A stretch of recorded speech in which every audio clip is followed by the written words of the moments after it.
Kile ambacho tunapita, wenzangu, mmekuwa katika hali ngumu sana, lakini ukitazama mambo ambayo Mungu amenena na mimi ni mengi. Aliponiongoza, aliponikemea juu ya yule mama, maana nilifika mahali nikanaahirisha, nasema sitakuwa na wewe. Sasa tuko pamoja sasa, utafikiri ni tambalale. Ndio maana Yesu akasema mtu yote akija kwangu lazima awe tayari kubeba msalaba, awe tayari. Pamoja na kwamba Mungu ananena, sio kwamba shida zitakuja na zikija hazibadilishi kile ambacho Mungu amesema na wewe. Kufika pale hoi mchana tu hivi nimekaa hivi, naona mzanga naondoka.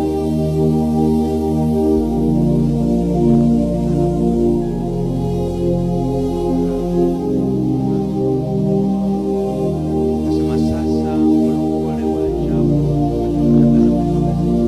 Nikaenda nikafunga mlango na bastaki nikaingia.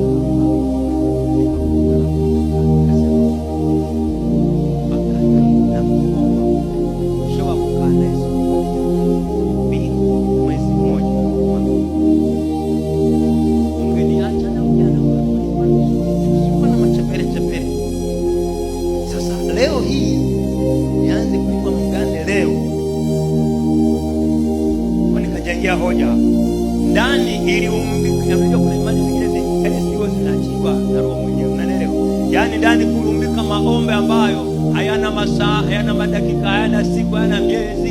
Nikasema huyu ataoza, ataniozea hapa, yaani hapa mimi sijui, natojua lazima huyu arudi. Ataendaje?